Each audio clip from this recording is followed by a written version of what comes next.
Sophie was a young woman who loved to experiment with her appearance. She decided to visit a second-hand market one day, hoping to find some unique items to add to her collection. She eventually came across a wig that caught her eye. It was a beautiful black wig with luscious curls and was incredibly affordable. Sophie brought the wig home and immediately tried it on. She was amazed at how good it looked on her. But as the night progressed, Sophie began to feel a strange sensation. It was as though something was touching her scalp, tickling her skin. She tried to shake off the feeling, telling herself that it was just her imagination. The next morning, Sophie woke up to find the wig had moved from the wig stand onto her nightstand.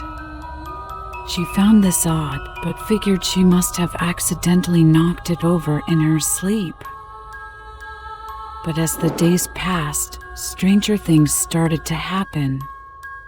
Sophie would often find the wig in places she hadn't left it, and sometimes it would be facing her when she woke up in the morning. One night, Sophie woke up to find the wig sitting on her chest. She tried to throw it off, but it wouldn't budge.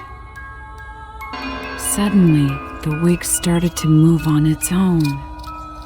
The curls twisted and contorted as if they had a life of their own.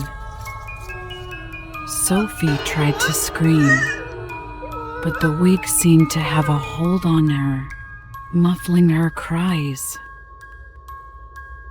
Sophie was trapped, held hostage by the wig that seemed to have a life of its own. She tried to remove it, but it wouldn't come off. The wig was now an extension of her body, and she couldn't escape it. Days turned into weeks, and Sophie became a shell of her former self. Her once beautiful skin was now matted. Her eyes had turned sallow, and she had dark circles under her eyes from lack of sleep.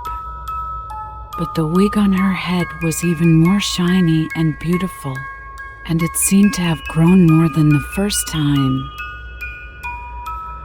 One night, Sophie woke up to find the wig had grown tentacles, wrapping around her limbs like a serpent. It was tightening its grip, suffocating her.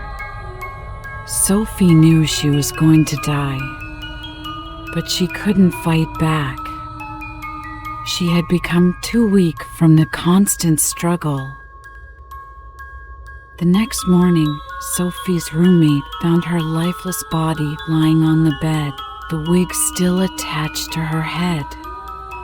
The police were called, but they couldn't explain what had happened. The police concluded the investigation as a suicide. And Sophie's roommate ended up sorting through her belongings. Sophie's roommate was devastated by her friend's tragic death. She couldn't bear to keep any of Sophie's belongings, including the wig. She decided to sell it to a second-hand shop.